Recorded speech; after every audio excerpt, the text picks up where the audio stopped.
وطن راغلی ستړی مشي ورځې شپې څنګه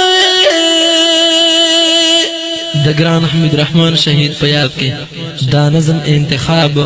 محترم کبر وزیری صاحب کړی دی دا شاعري ښکلا عبدالصمد خټک غمخور ورکړی ده فرمایش کوونکي ورونه دي کبر وزیری صاحب شیر محمد غورځندوال معید بانګش صاحب والسلام وطن راغلی ستړی مشي ورځې شپې څنګه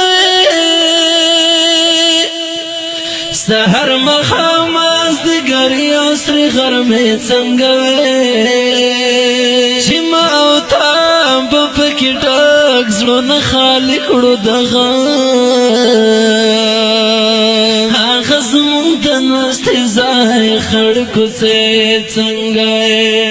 پیکا پیکا وکه سپرلو نوې جامې اغوستې ملیانو سویل د ګلونو کروندې څنګه بازار د ظلم په خروج وکه سلګۍ وپکې د مشرانو د غیرت په ګړۍ کاږې څنګه همې د ژوند راسې پرکې اورونه هم راچوې د کونډې زویا چې د سترګې دې ړندې څنګه ستا په زیاتی خو خپل پردي څه چې هر څو خبر وو چې تا پسې راتلل د خلکو ارادې څنګه خوراک د هرې ونې خنوي اکثر ترخوي دا پردی ناوې په پردي پالنګ مزې څنګه لوی خیانتګر وي بد انجام ته څنګه ورسېدې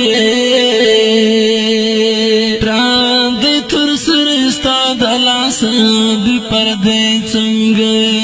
د ګور کفن زیب او زینب دې رسوایي جوړه شوه تاسو لیدلې وي چې زلفې زولانې څنګه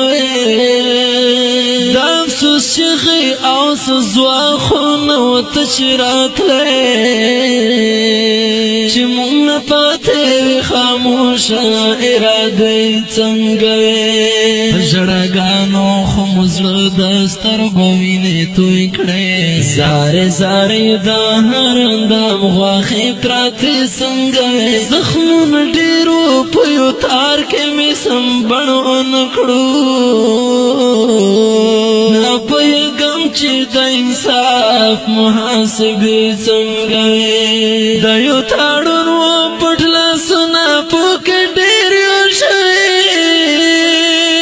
د قوم د هر یو مشر سترګې ټیټې غلې څنګه اوس خو خپل ژوند راته پیغور کوي صدا سې وایي بیخي د چل هېر شو بې ننګه چې فتنې څنګه ګلشن د یو کاس پتلو ولې داسې ورانې جوړ شو